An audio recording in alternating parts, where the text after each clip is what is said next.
This is Stephen Kotler, and you're listening to Your Superior Self. This is Christina Rasmussen, and this is Your Superior Self. Hi, this is Dave Meltzer, and this is Your Superior Self. Hi, I'm Anita Murjani, and this is Your Superior Self. Hi, this is Paul Selig, and this is Your Superior Self. What's up, everybody? I'm Aubrey Marcus, and this is Your Superior Self.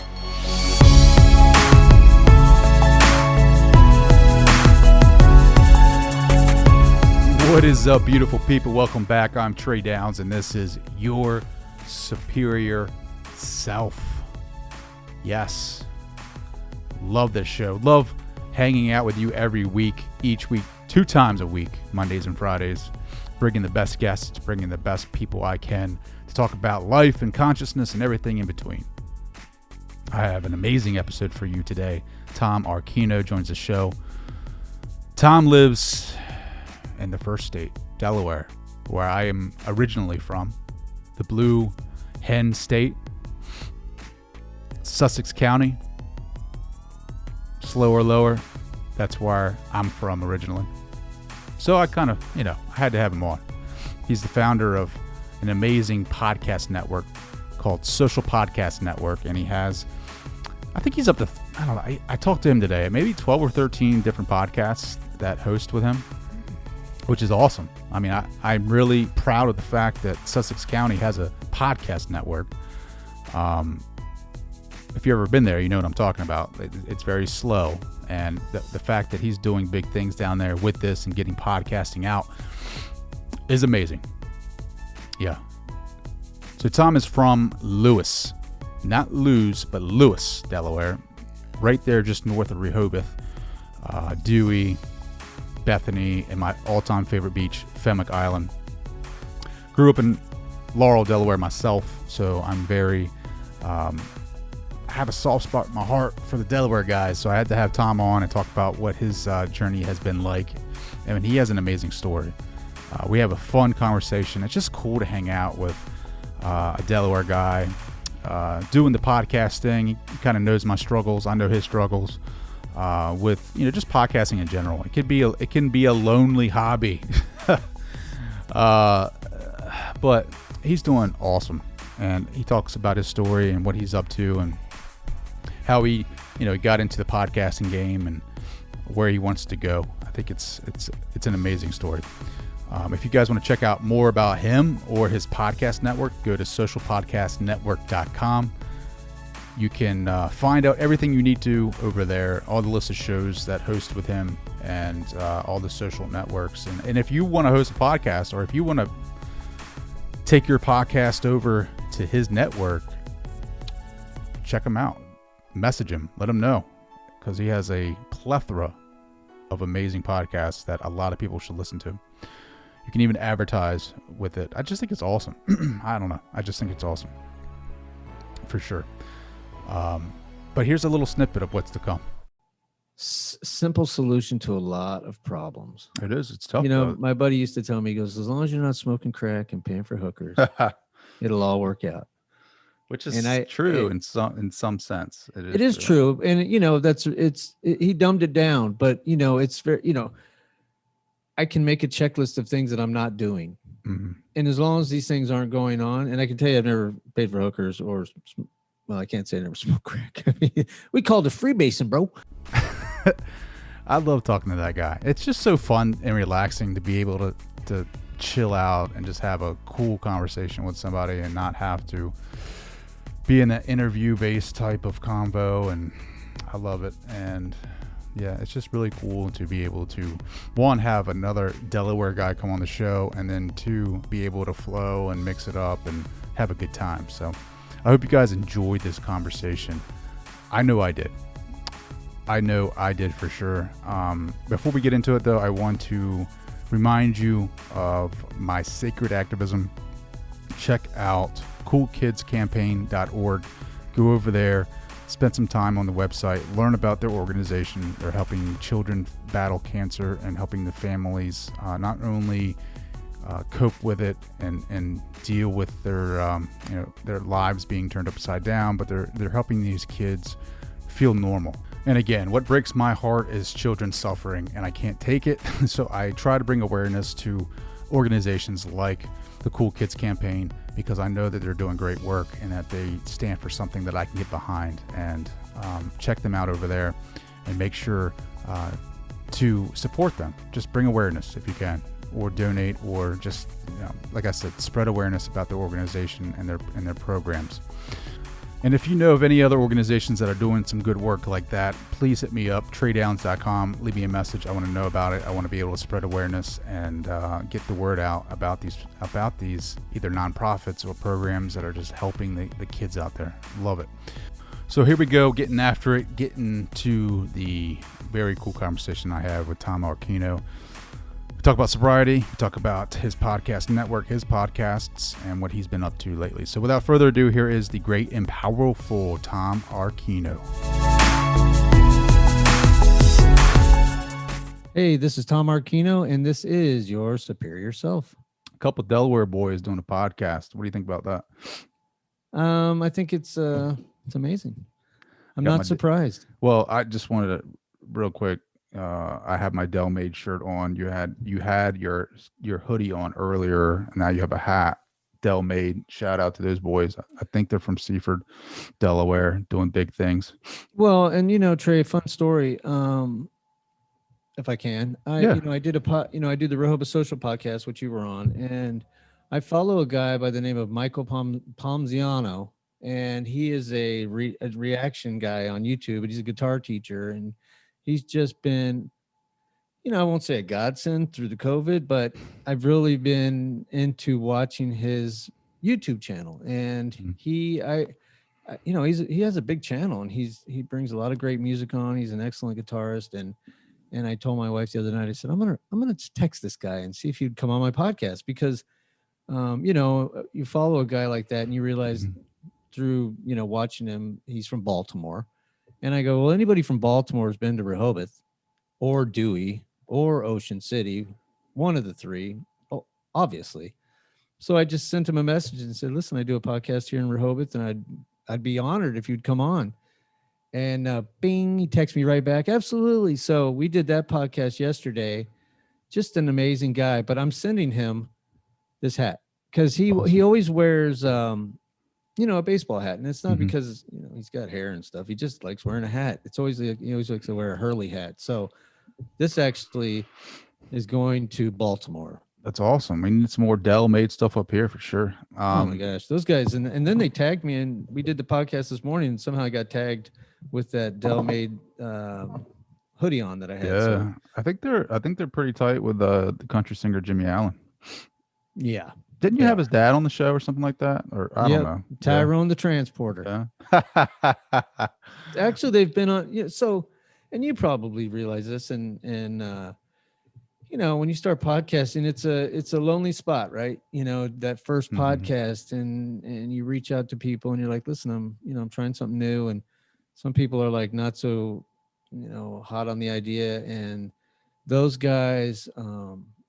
Delaware Apparel, all the guys, the Lower Slower, 302, all of them. They're all, I call them the hustlers. And, I find them on Instagram, and they're just great guys. And we've built a relationship with those fellas. And yeah, Tyrone the Transporter and what's the singer? Jimmy Allen. Jimmy Allen. So yeah, we always try to give him a shout out. And you know what? They're hustlers. Yeah, I think he graduated from Cape. I think he did. I think so. I don't know. Yeah, he did. He's fairly younger than I am, but I tried to get him on the podcast, but he's busy. He's busy. Yeah, he's busy. I mean, he's doing all kinds of big stuff now. Shout out to Delaware. He ain't doing nothing right now. Stop it. But yes, you're right. I know you are. I mean, you got so it's the Social Podcast Network. Is that what it's called? Social Podcast Network. Social Podcast Network, which is a network of podcasts, local podcasts, great podcasts. How's that going? What are you? Have you expanded? Are you still? It was like 5 shows or something like that. Well, first I want to say thank you, because when I started doing the podcast, we have a mutual friend, and he said, call Trey, and I did, and we talked, and you gave me some words of wisdom and a little bit of advice, and you know, it's nice when you're trying to do something like that, and a guy like that, like you, that I don't even know, takes a second and gives me some words, and I appreciated that. And so, you know, little things like that have got us to this point, and so thank you. We're actually doing 9 podcasts now. Wow. Yeah. And I have another guy starting in March. So that'll be the 10th podcast that we're going to be putting out. That is amazing. So, what are the genres? Is it all just different types? I think I've seen a couple of them that look really good. Yeah. So we do several podcasts on recovery. You know, I'm sober. I've been sober for just celebrated 12 years. We do an anonymous podcast with Jenna. She, you know, just brings in people and keeps it really anonymous and lets them share their story, which, you know, the anonymous part of it is very important. Be Soulfish, The Film Effect. We do a Pearl Jam podcast called In Too Deep, Pearl Jam fan podcast with Carlos and I. I do a podcast by myself called I'm Sorry About Last Night, Life After Getting Sober. We do The Gifted. We do, oh my gosh, now that you, I think I like the I'm Sorry About Last Night. I think that's pretty, and the anonymous one is pretty powerful as well. Well, and so it's funny because, you know, I started off, and we do the Rehoboth Social, which is one small business helping another, which you were on. I loved it. Thank you, by the way, for having me on. My pleasure, man. It was great. And that's always just been about, you know, one small business or really just one person helping another. You know, I was good friends with my friend Matt Haley, who passed away. I think we're going on 5 years now. And he started all the Sodell restaurants. So if you come down to Rehoboth, you'll see, you know, Matt's Fish Camp, Thompson Island Brewing, all those big restaurants. You know, Matt started that. Matt and Scott Kammerer and a few other people. But one thing about Matt Haley, man, he was always available for help, you know, especially in the restaurant industry, but with anybody. But, you know, I've talked to people who've like had, you know, the stoves and everyone's go down on Memorial Day weekend, and Matt comes over with a team of people and just gets it, you know, fixed. And so when he passed on, you know, I couldn't do what Matt did, but if I could just help in my way. And so that's how that podcast started. And, you know, we're doing really well. People are now calling to come on the podcast. So calling you to get set up so they can come on the show. That's pretty amazing. Well, and, you know, you do enough podcasting, and then people that have been on the podcast who enjoyed the podcast have friends that are in small business, and so that's all Delaware, right? Like all Delaware businesses? All Delaware businesses, but Michael Palmiano, God, I struggle with his last name. It's all good. He's in Baltimore. Okay. Yeah. The guy you're it's just talking about. Yeah, for the most part, it's Delaware, Rehoboth. It's great, man. Bringing awareness about small business in Delaware, especially the beach. I'm a big fan. The Sodell. I love the concept, the brand. Like I love Papa Grande's down at Fenwick. Like I'm a big fan of Sodell. I think it's just a good name. Like that should have been like a podcast name for sure, man. Like I love the stickers. I think they're doing great stuff. I mean, you got a nice little setup. You got the studio right next door to your salon, and I mean, you got a nice little setup, dude. I mean, it's professional. It's major league. Yep. Shout out to Home Theater Solutions. They're Gavin, the owner, has been a good friend of mine for many years, and we had another space. In fact, we call it the Pod Fay. At one point, we were borrowing or using Preston Shell let us use one of their restaurants that had been closed down, and so he gave us a spot. No rent. He just said, "Go ahead and use it. You can pay the electricity." You know, and you know, as much as it is about one small business helping another, really the podcast is what I like to focus on mostly is just helping. Yeah. You know, that, you know, I learned a long time ago, especially in recovery, you know, I remember early on, and I was like, I have nothing to offer. And a gentleman told me, listen, if you're here, you're helping. You know, if nobody showed up and you were the only one here, and a person that may be struggling with life or whatever it is that they struggle with shows up and you were the only one here, you may be the guy that not saves them, but maybe at least one step further. So the real message is about helping. Yeah. Well, I've been going deep on some spirituality stuff. So I am really believing in this idea of a super consciousness that is like allowing us to like feed off of that. And my hypothesis is that a lot of our aha moments come from that. If you look at a lot of brain scans, especially with like fMRI machines and some of the studies, you'll see big gamma spikes in the brain waves. And I think it has to do with, a lot of ideas. They don't just hit one person. It's usually like a bunch of people that get hit with these big ideas. And it's only usually like one person who actually goes through with it. But I think that the super consciousness has a lot to do with, we can contribute to that. Like, the running, like how you run in the morning and you post. How I work out. I'm always a proponent to, if you're not living unless you're suffering. I know, right? I love that. But the suffering that you and I endure, I think it helps the consciousness, the people out there. I think that energy is sent out into the universe, and I feel like that helps people, if nothing else. Like if I don't have the right words to tell you what I need to tell you right now, right, my energy will help me with that, right? Like, right, exactly. I don't have to say shit to you. It's just the energy that I provide, the universe will somehow help someone out there. That's how I look at it. Well, and yeah, and I follow you, and you're killing it in the running too. And what I love about you is you remind me a lot of myself. There was a time when I started running and started having children and would take them. And if you follow through my Instagram through the years, even through my Facebook, you'll watch as my kids grow up. They ride with me. They've smartened up a bit. They've bailed on me now because they've gotten a little older, but 4, 5, 6, 7, they would join me. And I think it's a great, we'd get to that bridge. I don't know if you know the Junction Trail, but there's a bridge, and that's beautiful though, man. You got some beautiful pictures. Oh yeah. And we get there and, we would pray, it was, just to say thank you, whether it's to God or it's just the experience of that 1.5 miles till you get to that point where self is so beaten down that you're open to the idea of saying thank you to something that you can't really put a finger on. Something that's higher than you. That's right. Yeah. That's right. And that's what you kind of do. I mean, you endure that suffering to give thanks for where you're at today. I mean, you've had a rough journey, right? You talk about it in your podcast.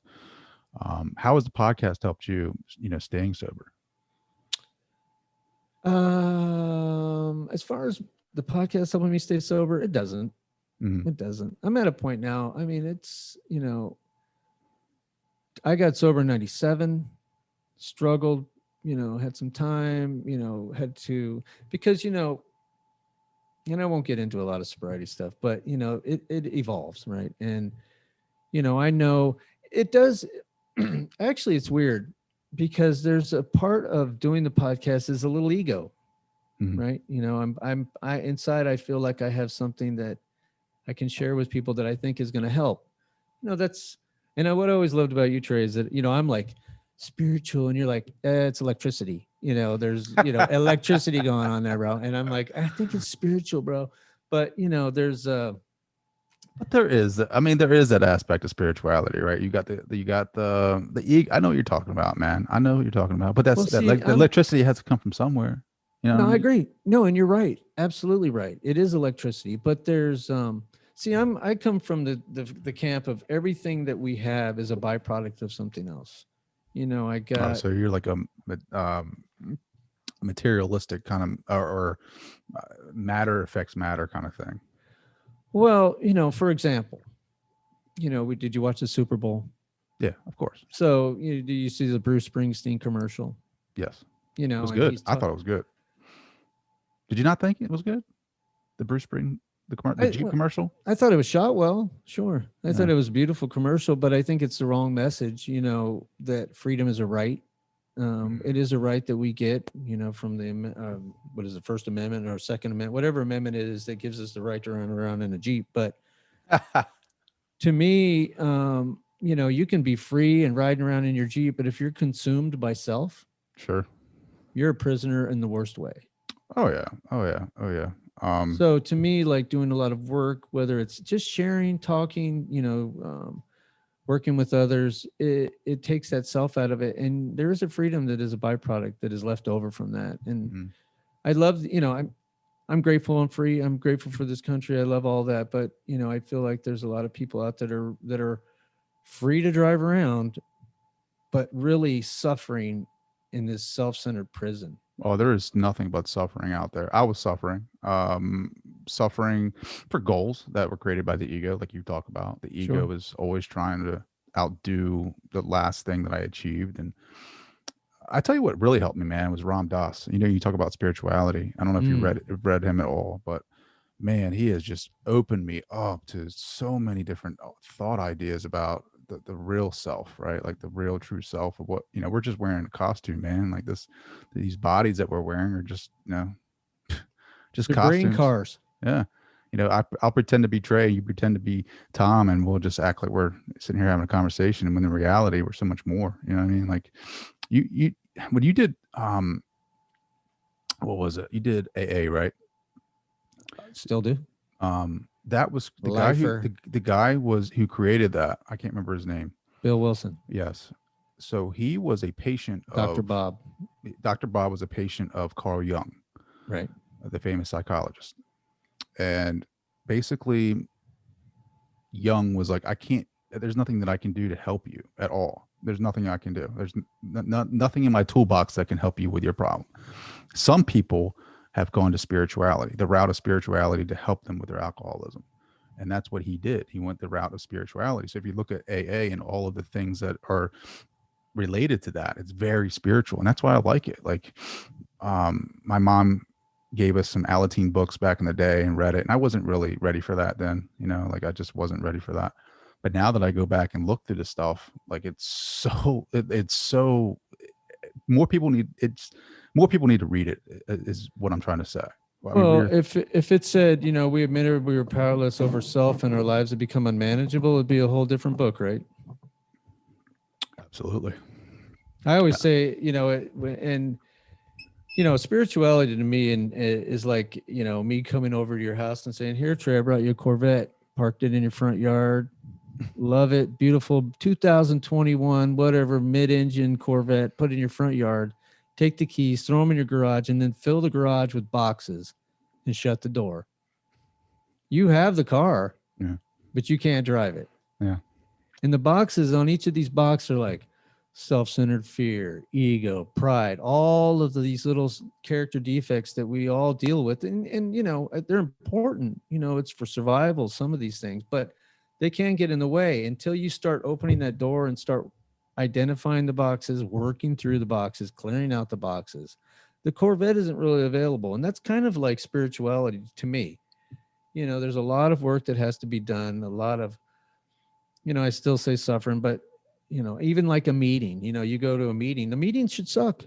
It's not a fun time. If it's better than what you were doing before you got to the meeting, you just went to a social event. Meetings are for, inconvenience, doing what you don't want to do. It should be something that's a bummer. You should be like, gosh, I really don't want to leave all the wonderful things that sobriety or whatever it is that you've worked on have provided me and go spend an hour being with a newcomer, but you'll see a lot of people they just love it. They live for the meeting. And if that is what you're doing, you're just at a social event. Well, what do you feel like afterwards? Like, how do you feel? Great. Yeah. You should, it's like speaking. It's like, and you let's say you're going to, maybe interview somebody really important, that's going to test your ego, what you'll feel about yourself when it's all said and done. And afterward, and it goes smoothly and you're just like, yeah, because you were full of fear. You were inconvenienced. It was out of your comfort zone. But once it happens and that wall of self-centered fear comes down, it feels great. And it's just like a meeting. It's just like any, performance, anything that you have to do that really exposes us. Yeah. Well, I think, you get in that zone, right? Like, especially with running too, I feel like that, like what you're talking about, that feeling you get after you accomplish something like that. I mean, I don't know it's so hard because like I think about all the things that the ego tell me to do, or like I try to be conscious of that, right? Like the feeling I fall asleep to the ego quite a bit. We all do. It's humanity. It's human nature. But it's like that. What you want to try to do is gain. No, I thought freedom was escapism, right? Like trying to escape the feelings of being human, of those packages that you were talking about in that Corvette, escaping that and kind of being like, oh, I'm not that. I'll just kind of push it away, not feel it. I won't feel it. I'll just be like, all right, I'll witness it, but I won't feel it. And that was harder than actually like feeling the feeling. Like I think, and Ram Dass says this, right? Being in hell with an open heart, allowing your humanity to be you and you be it at the same time. Like, I know that I am something from a higher consciousness, something of a higher self, whatever you want to call that. And I am here to experience humanity in all of its forms: pain, suffering, love, joy, all of that. And that is the school of life. That is a school here on earth. If I continuously like try to meditate and not feel the pain or the anger or the anxiety or anything like that, like, why am I here? I'm not accomplishing anything. I'm just pushing it aside, pushing it deeper, pushing all that pressure down until something small, like my kid, I don't know, getting loud when I'm on an interview and I explode. You got to be in the moment, right? Yeah, you got to be in the moment, like right now, and be open to whatever experience happens, and then like feeling that emotion wherever you're at and accepting it as a part of your humanity, but recognizing it that it's not you. Does that make sense? Yeah. I think so. It's it's hard though. It's hard because like, how many times when I get angry, it's like, man, dude, how many times? Too many to count. Like, I mean, but then I got to realize, it's just the body's getting angry. It's not the being that is me. Well, I always say the only problem I have is me being inconvenienced. Mm-hmm. That's it. And I remember my buddy Matt. He's like, guys like you and me are arrogant. And I was like, what's that mean? And he goes, rules don't apply to us. And I'm like, oh. And he was right. So understanding that and then realizing how, and you mentioned it, kids, man, kids can bring the arrogance out in me because, I can get up in the morning and everybody's running smooth and, we're taking the kids to school and everything's going my way. Because in the end, it is about me, right? I mean, I'll say one thing, but in the end, it's about me. And everything's going my way and everything's smooth. I'm letting people come in from the stop sign. You come in, just the friendliest guy in town, right? Good old Southern Delaware. But put me 10 minutes behind and it's because of my kids or something like that. And all of a sudden I'm going around people. I'm driving through graveyards. I'm skipping, I'm breaking all the rules. All of a sudden the rules don't apply to me. Yeah.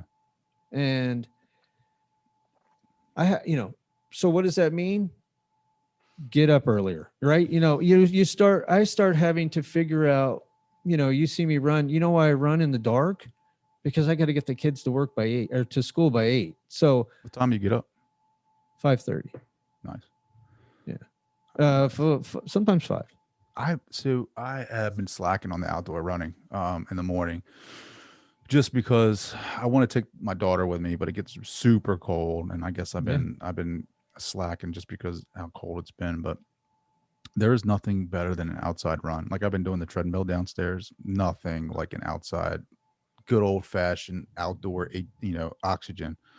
And it's just been, I could tell the difference. I mean, some of the pictures you take are just amazing. Like you're right there. I mean, all shot with my iPhone. It's crazy, man. Like the sunrise, and you got a couple buddies that you run with, and so I'm 52, man. I'm I wake up at 5 and I'm like, I don't want to run. So what I've decided is I just make a bunch of dates with a bunch of men and run. And so I got guys I run with on Mondays. I got guys I run with on Wednesdays, and I have guys I run with on Fridays. And it keeps me into it because I'll talk myself out of it. Yeah. Do you run 5 days a week, 7 days a week, or what is that? No, 3 Monday, Wednesdays, and Fridays. Nice. And then what do? You take the kids to school. I tell you what I love after a nice long run. It's some nice coffee, man. Oh yeah, Oh, dude, man. absolutely. Coffee right after a run. Usually we'll go sit on the porch and have coffee. On those mornings I make like 10 cups in the pot, and Brian or my buddy James will sit on the back porch and have coffee. And even what's today? Thursday? Yeah, Today's Thursday. We Thursday, ran we ran You run tomorrow, right? Do you run tomorrow? I do run tomorrow. Nice. We ran yesterday. My buddy James couldn't go, but my buddy Brian was there, and we did 4 miles. And then 4 we miles is perfect. Like I used to think that I had to run 10. Like I'd hit 10 and be so banged up, man. Like 4 to 5 miles is my wheelhouse. Like Yeah, I feel perfect. 5 miles is fine. It just depends. It was windy. And where I live, I live next to the trail. So we actually run from my front door down Wolf Neck Road to the trail. From my house to the trail, it's usually pretty, like on the other day, it was really windy. And I'm like, oh my God. And, but once we get on the trail, it's fine. There's no wind. It's Sure. completely protected. What's your Instagram so that everybody can follow you? It's a good question. Which one? Well, they got to. Yeah, whatever. I mean, the pictures you post are just amazing. I mean, of the trail, of the beach. I mean, Sure. it's No, let's see. So if you really want to follow me, it's Tomac24. Okay. That's that's another, because I have 1, 2, 3, 4, 5, 6, 7 Instagrams. Are you managing all those yourself? Or do you have somebody helping you out with that? No, I manage them. You do. What's your goal? What's your goal with the network? What are you trying to do with that? Nothing. Nothing. Just provide a great place for local folks to do a podcast. Do you see sponsorships in the future? We have sponsors now. Really? Yeah. Nice. AMS is a sponsor.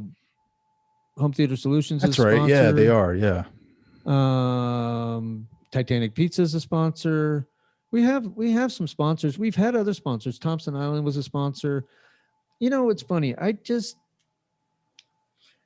wanted to make sure we're going to be around for a while, so it was hard for me to approach, Thompson Island was a sponsor, but Scott Kammer, we've been friends. Been friends a long time. And I think he paid for a year, he gave me $1,500 and he's like, here. And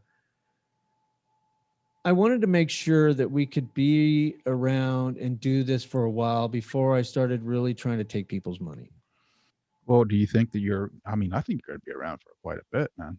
Yeah, no, I do too. But we want to be better. So we created a website, Social Podcast Network. You can follow all of our podcasts there. I loved our podcast, by the way. What's that? I loved our podcast we did. Yeah. No, I said it was great. You're a smart guy. No.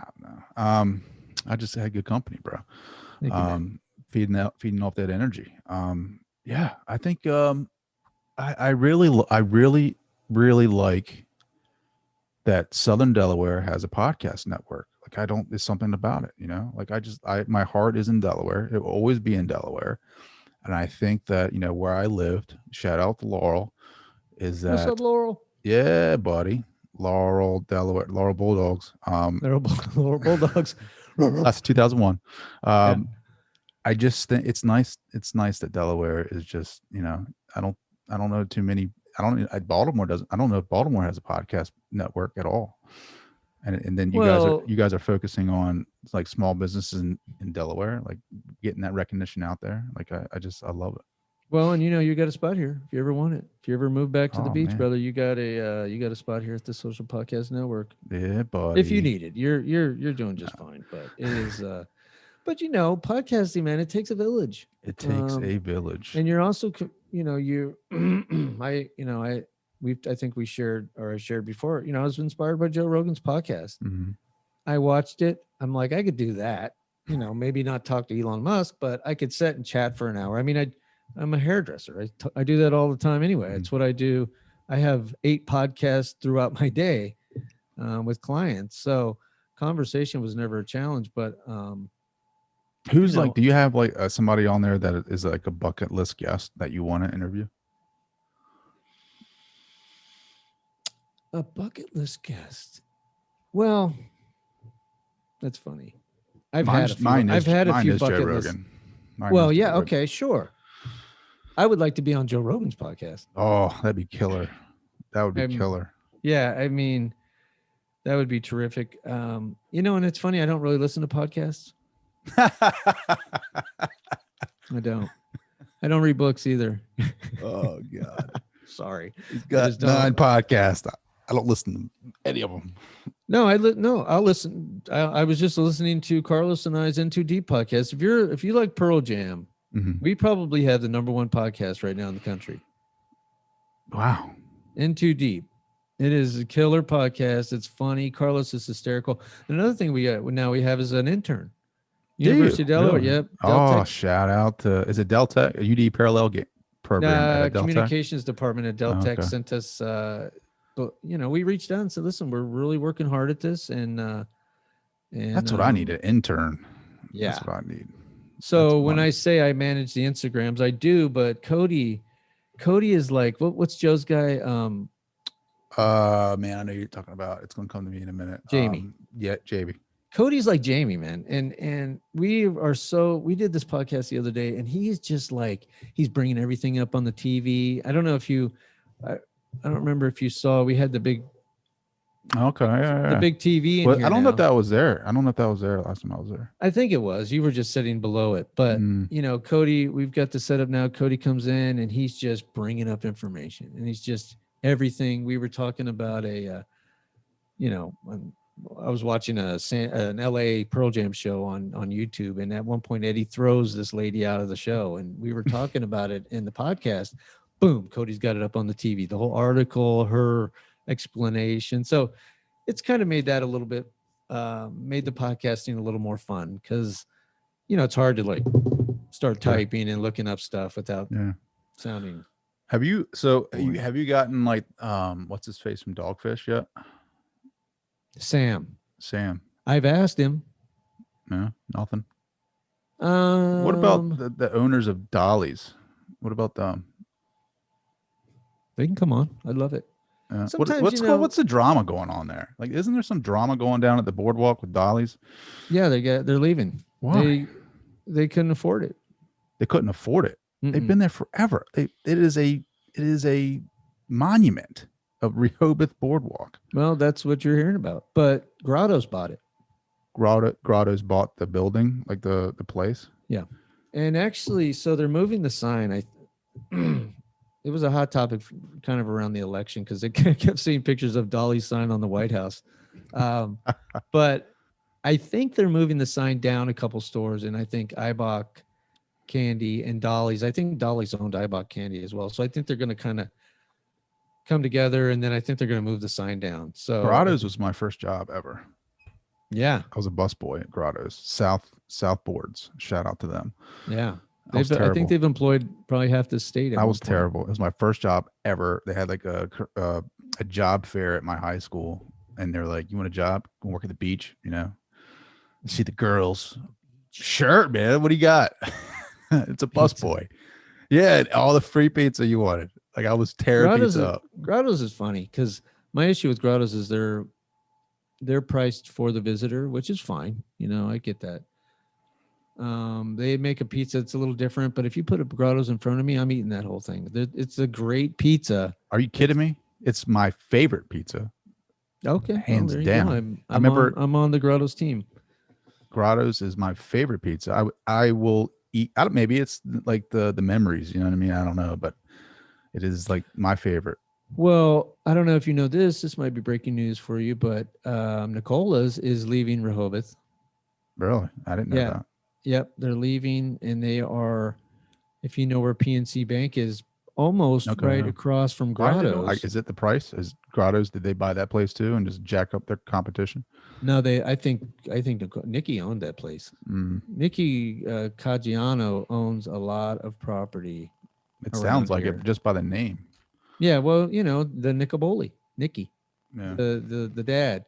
But where that PNC Bank is, there's an old storage unit there. They're tearing it all down, building a new Nicola's. I'm not going to get into Rehoboth politics, but there's a lot of parking. It's very expensive. It's crazy with COVID. This past year was a big challenge. The outdoor dining, they provided barricades so that these guys could have outdoor dining. Apparently they're going to charge now for that. So, I guess you make $1. I don't know. Like when I had Scott Kammerer from Sodell on, he's like, these places out on the highway are just checking a lot of boxes when it comes to placing a restaurant, parking, accessibility. I mean, Route 1 now, it's crazy. I think a lot of people used to come through here to go to Ocean City, but I think a lot of people are now, they're stopping here. It's very busy down now. It's crazy. Well, I am a Fenwick Island guy. Always been lifeguarded there. Love it. But Lewis is right up there. Rehoboth. I mean, I remember going to Rehoboth as a kid, and we had family vacations there. I mean, I love it. It's a clean beach, man. Like it's beautiful. Very clean. Yeah, beautiful. You can't beat the rides. The rides are amazing. Right. You know what I mean? Like I love Delaware beaches are like the best kept secret ever. Funland. It's the best kept secret. I'm telling you right now. Well, I don't know. I think the secret's out, man, because we are inundated with people. I moved here in 94. I've seen, so in 2024 will be 25 years, I guess, or 24 years. No, 24 years. And no, 20. I don't know. Do the math. And it's been a freaking long time. But I've seen a lot of change. Yeah, I've seen a lot of changes go on, and the amount of people keeps increasing. And we used to have kind of a break for the winter, but COVID, the quarantine, people have just abandoned New York, New Jersey. You can't, we're right in the middle of right now we were going to build a house. We were going to rebuild our house, in fact, and we just can't do it. Can't find a place to live. During the construction, we couldn't rent an apartment. We were going to stay at a friend of mine's bed and breakfast, Blue Water House down in Lewis, and we just couldn't do it. So now we're trying to maybe buy a house, and it's like a year out, and so it's just a ton of people moving down here. Sure. No, so the secret's out. Secret is out. COVID taking my stuff. So you mentioned you were struggling. I mean, how's COVID treating you? Has it been a well, the kids were, shout out to Catholic schools. They really beat COVID with going back to school.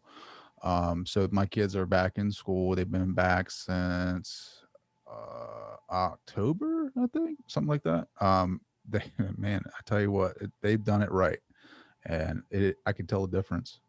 At first, I mean, since homeschool, and you're a parent, like, it was brutal. It was the worst, not because that I just don't have it's like your kids. It's like coaching your kids in any sport. Like, it's just tough. They don't listen to you. It's like Common Core math, which is totally different than what you're used to.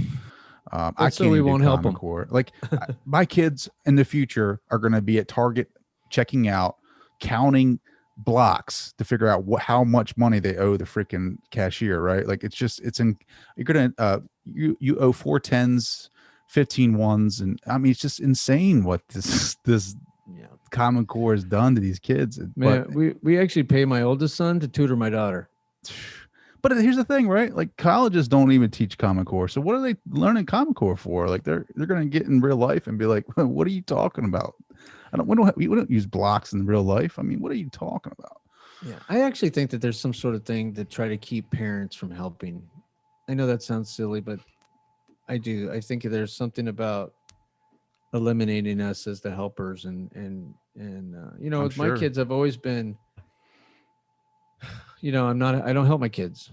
My kids don't get any help from me, and that's because my parents. You're honest about it.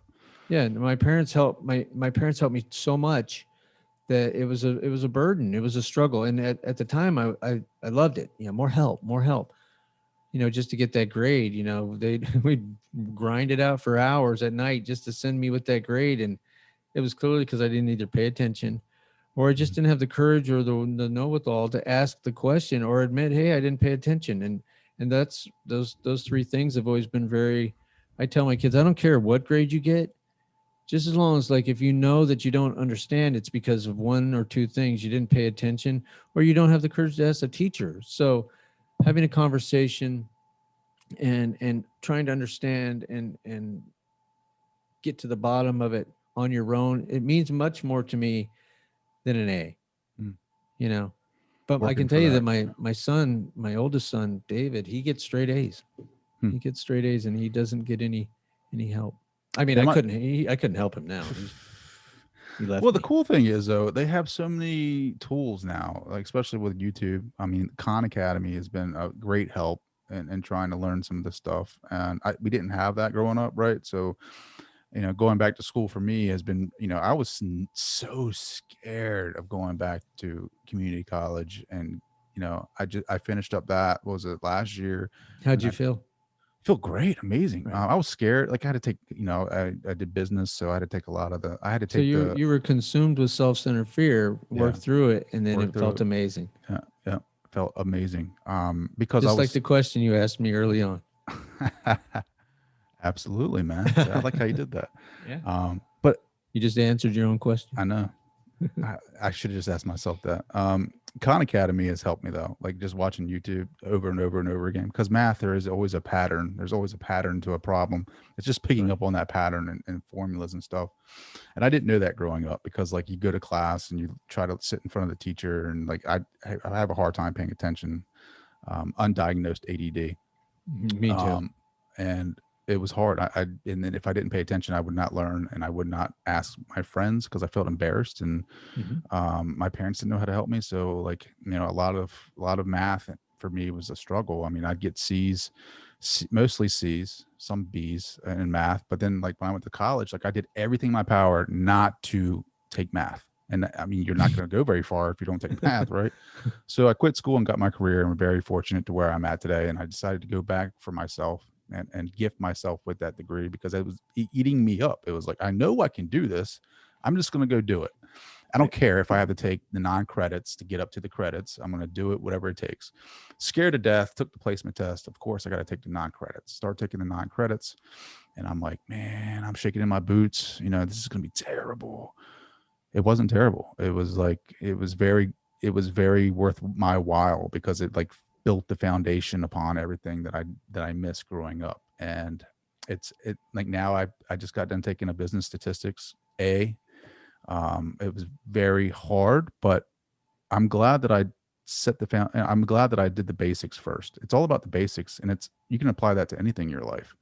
Like go in with the basics, do the work, get a good foundation, and then build upon that. I agree. Well, and you know, you just talked about a lot of the things that I'm, you know, kind of preaching about. You know, you projected and you lived in it. Yeah. And you suffered. Projected You were a prisoner to it. Mm-hmm. You weren't free from it. And you know, there's a lot of things that you can do to prevent that. You know, staying in the moment. Staying in the moment is such a simple solution to a lot of problems. It is. It's tough. You know, though. my buddy used to tell me, he goes, as long as you're not smoking crack and paying for hookers, it'll all work out. Which is true in some sense. It is true. And you know, he dumbed it down, but you know, it's very, you know, I can make a checklist of things that I'm not doing. Mm-hmm. And as long as these things aren't going on, and I can tell you, I've never paid for hookers or, well, I can't say I never smoked crack. I mean, we called it freebasing, bro. But you know, I know that that doesn't take place in my life today. So, you know, I can do anything I want. Yeah. Right. Well, It's just, it's those simple things. Yeah. That moment's tough, because the Simple ego, reminders.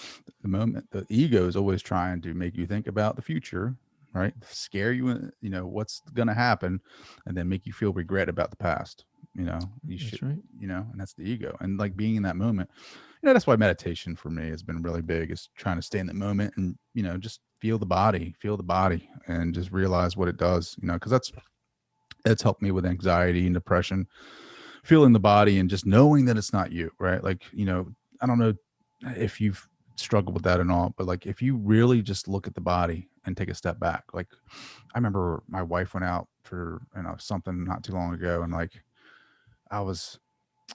she went out with some friends. I think she was having dinner with them or something, socially distancing and being safe about it. But like, I wasn't jealous that she was out. I was just like frustrated because I had the kids and I was trying to put them to bed and she got home later. Inconvenienced. And I said, you know what? I could feel myself. I could feel the anxiety. I could feel the just being annoyed. And I could feel my body, the chemicals releasing into it. And I'm like, man, this isn't me.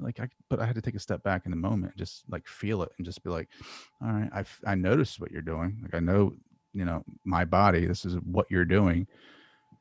And I'm not going to allow it to produce any type of negative thoughts. It's going to get me in an argument with my wife later, which I'm going to regret. And I'm just going to sit here and just deal with these feelings. And then I'm going to work through them and then have a constructive conversation when she gets home and say, hey, look, I don't know why I felt this, but I felt this. I don't know. You know what I mean? I don't know if that makes sense. No, it makes sense. And the problem is that you just got to go a little farther and say, this is actually because I am being inconvenienced. Mm-hmm. And that's really what it is. I mean, it's what we want. I mean, what would you rather have? Her go out and take the kids and you have nothing to do and have a free night? Of course, that's just an example. I'm not saying that's what you would want, but that sounds like a fair trade, right? That sounds like something we might want. There's and the funny thing about 12-step programs, unfortunately, is that, you think you have to be an alcoholic, right? Or a drug addict. But like you talk about, like I said a second ago, if we admitted we were powerless over self, that our lives have become unmanageable, then we would all be like, no, this is a program I can understand or do because I'm not an alcoholic, but it's still something that's there. The 12 steps of AA, everybody should do it, I think, because it's a real, you work through the steps. It's a relationship with the higher power, turning it over, surrendering, making a list. There's an example in the book that says, I hate Mr. Jones. And I was like that, I hate this guy. And why? I don't know. I just hate him. Why? I don't know. I'm going to just feel it, but I hate him. But, then it starts talking about, well, really, Mr. Jones has a nicer car. Maybe he has a prettier wife or makes more money or whatever it is. Understanding and identifying those kind of things, you can still hate him, but just know there's reasons. There's reasons. And if it's really that big of a deal, there's things that you can do to change your life to make you either not really even care about Mr. Jones or maybe make you feel better about yourself. And so understanding those things, like, yeah, I'm just lucky. I guess I'm lucky I'm an alcoholic because I had to go through all those steps and, and meditating and, apologizing and making amends and cleaning it up and then working on it on a daily basis.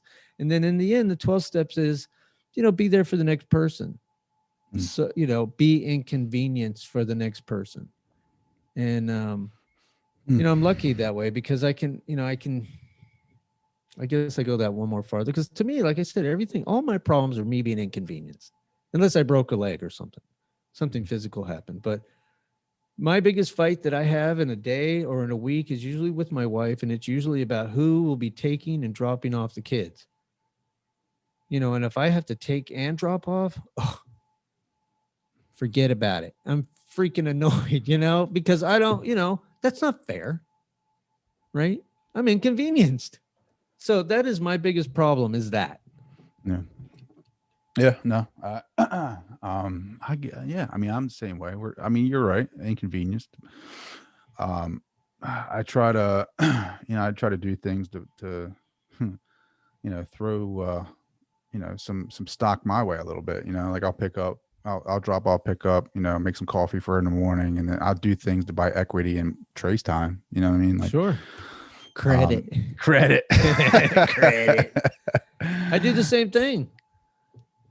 Dude, funny thing. So, I'm not going to talk too much about my wife, but we, this is a big topic for us is dropping and taking the kids and, where I work, I'm closer to my in-laws. So of course I should be the one that always goes over, if my, like today didn't have school. So my daughter was up in my in-laws and, cause I'm over here, I should be the one to pick them up, but I'm also the one that took. So she'll say, well, maybe, do you mind picking him up? I'm like, but if she said, I'm on my way to go pick up the kids, I'd be like, you know what? I'll go get her. Yeah. If I feel like it's a give and take, Yeah. but if I feel that I have a shirt that says, at some point in your life, you will feel like you're doing everything. And that's how I feel. Well, so what time do you start, cutting hair and all that? Just depends, man. My day, I'm really passionate about the podcast network. I'm passionate about, and I say nothing and, I'm kind of aloof about it, but, I want to, I guess when you say, what do I want from this network? I want to just have respect. I want to be a tool for people to, if they want to. I just had a guy reach out to me today. He is a physical therapist, but he's a spiritual based physical therapist. He's, he's Lord, I don't want to say he's a spiritual based therapist. So he's all about spirituality, God. He's a little farther up the spirituality, he's kind of like what time, like dogma or like holistic? No, just religious Bible. Just, Dogma. he preaches the word. Okay. But he called me and he's like, listen, actually this other guy, Rob West, who I did a podcast with, too young. And I don't even like identifying people's color anymore, but two young African-American guys that are creating programs to help young African-Americans that maybe don't have father figures in their life. They're trying to, rebuild the community from the young people's level. And so they do, prior to COVID, they had speaking events, but, for them to attend, they had to wear a suit, tie. It was a great, I love these guys. And so Rob West texts me all the time. I got a guy. That's what I want. That's what I want to just be, taken seriously. You're putting that energy back though, too. You know what I mean? Like you're putting that energy back in the universe, that positive energy that people feed off of. Well, and I appreciate that. And the N2D I'm sorry about last night podcast, which you had mentioned. And, it's about recovery. I have to watch the ego part because, I always say, if I didn't have an ego, I'd have nothing to say, right? I'd like the monks in the mountains in Italy or wherever, they said about there. Everybody though, man, that's everything. That's a prefrontal cortex stuff, dude. Like, I mean, we be dogs, I mean, like we just be happy to see each other and not, give hugs and stuff like that and not no wars or nothing like that. If we didn't have ego, I mean, ego does all that shit. Sure. But I want to balance it, because that's the kind of stuff that can start to undermine my foundation. If I start thinking and kind of the bad part is that a lot of people are starting to listen to it, and people are reaching out and thanking me. That's and I'm good, like, man. You start patting yourself on the back. That's ego. That could be ego too. It can be, so I have to be careful. I try to keep it very simple with that. Just share what I'm thinking for the day. I do a little daily reflections read. I play a song from somewhere that I found, and then that's it. And but it's passion. I'm passionate about this network, and I'm passionate about the people, and I think it's starting to reflect in people reaching out. The one guy, this new guy that wants to podcast, though, he is, he wants to do bourbon testing or tastings and wine tastings and bring in, a wide range of folks, which I'm all about. I think that's great. I did have a lady on once, Karen Spazzato from Spazzato Wines, and she brought a bottle, and she was ready to drink that bottle of wine with me, and I was like, I can't do it. Can't do it. Can't do it. No. Not gonna do it. This is awesome, man. We're coming up on our time. Cool, man. How can people connect with you? How can they reach you? Well, Tomac24 is my Instagram. If you want to find me, there is you can reach out through the Social Podcast Network. David Arquino is my other Instagram. I'm Sorry About Last Night is an Instagram. The Social Podcast Network has an Instagram.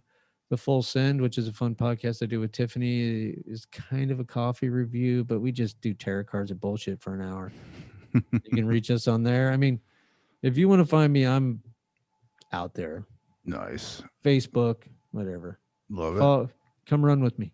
Yeah, buddy. When are you coming back? We're trying to get down there soon. Next summer down there, I'll come run with you. Absolutely. We got to do another podcast. Absolutely. What do you want your legacy to be? You can't say I didn't try. Short and sweet. I love it. Tom, thank you so much for joining this show, brother. This has been amazing. I can't wait for the next one. I'm here. You let me know. Don't make me ask next time. Love you, Trey.